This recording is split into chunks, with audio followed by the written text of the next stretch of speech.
Hey guys, it's Manager Kylie, and in today's video, I'm going to share with you all the rules for fencing.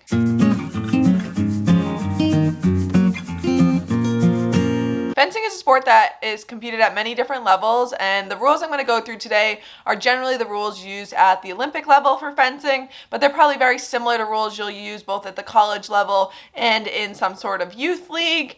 But I'm going to go through all the different details, the different kinds of fencing, and some of the important rules you need to know both when competing and when watching fencing. But if you guys are interested in learning more sports administration content just like this, definitely the subscribe button, turn the bell so you get notified every time I upload, as I post a new video every single Wednesday at 2 p.m. Eastern Time, and we're going to dive into the rules of fencing.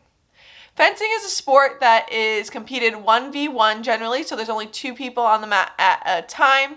You do have the ability to both compete at an individual level and a team level, and I'll go into some of the more details about that in a little bit. And fencing is a game of quick reflexes. You need to be able to react and move quickly to whatever your opponent's doing to make sure that you don't get hit. So fencing is competed on a fencing piste, which is 14 meters long and generally about 2 meters wide. And this is broken up into different zones.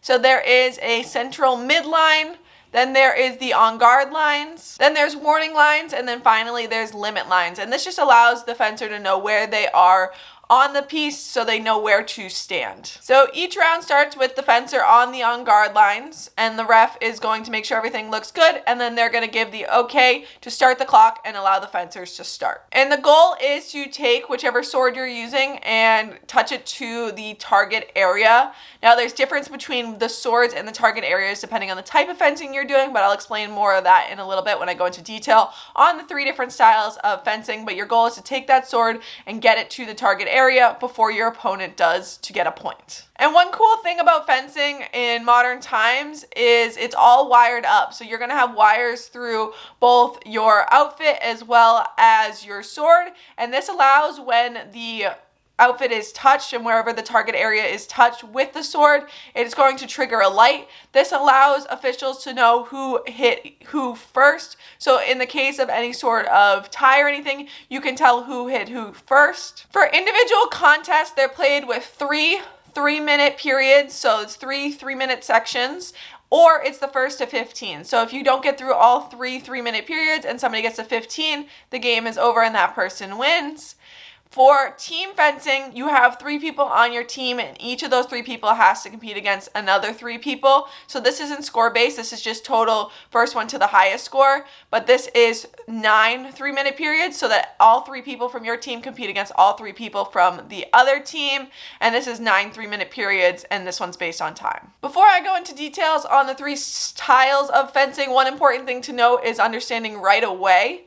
So what this is if you both touch at the exact same time, whoever has the right of way generally gets the point. So this means it's the person that kind of is in the attacking motion. Their arm is the one that is extended out, and they kind of have the dominant control. They're the one moving forward at you, and they're the ones who touched in that offensive position. If you're in more of a defensive position, you're generally not going to get the right of way call. A few ways to get right of way is to be the one that attacks first. It also could be if you fall short. So what this means is your opponent tries to attack you, they miss, and then you immediately attack them. Parry and repose, which means that your opponent tries to attack you, you swap their sword out of the way, and then you attack forward. And then finally beat, which means you knock the opponent's sword out of the way without warning. It's not like they're trying to attack you, you just knock it out of the way, and then you step forward and attack your opponent. Now the 3 different disciplines in Olympic fencing have 3 different sets of rules and what they use. So the first and most common is foil. Now this one uses the smallest and thinnest of the blades, and the target area is the torso and back. And you do have to hit specifically with the tip of the sword to be able to get a point in either the torso or back area. And for this one, those right-of-way rules do apply on how you can score a point. The next discipline is saber, and this is the fastest of the disciplines. For this one, your blade's a little bit shorter and it has a slightly different handle. Anything above the waist is fair game for this one.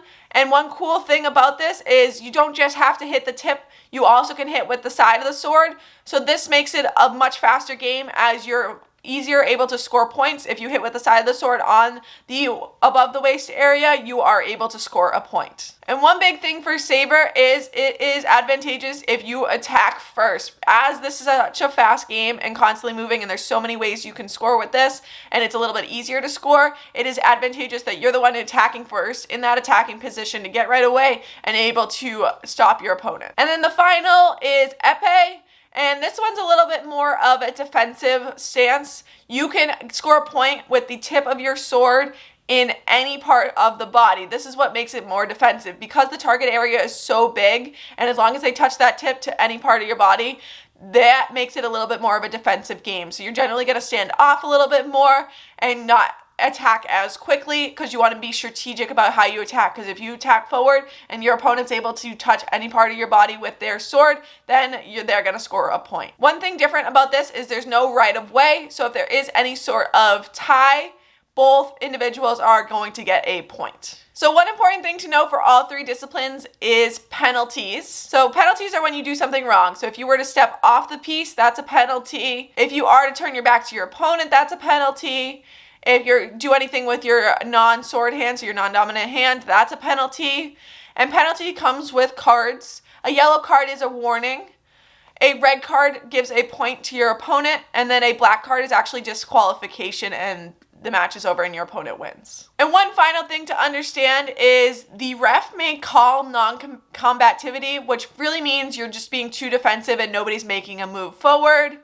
What this can do is it just stops the clock for that one. So that 3-minute period is over and you're going to move on to the next 3-minute period. Sometimes this can be used in a strategic way during team play to require a team to push forward and really attack in the next round. So it can be used both as a strategy, but it just makes sure that there's constantly movement and that people are actually trying to attack and not just being defensive and everybody's just standing there and no one's willing to attack. So that's the basic rules of fencing, specifically the types of Olympic fencing. If you have any questions about it, definitely let me know in the comments down below. If there's any other sports you would like to see a video like this for, or any other fencing videos you would like to see from me, let me know in the comments down below. But I hope you guys enjoyed watching and I will see you guys next Wednesday.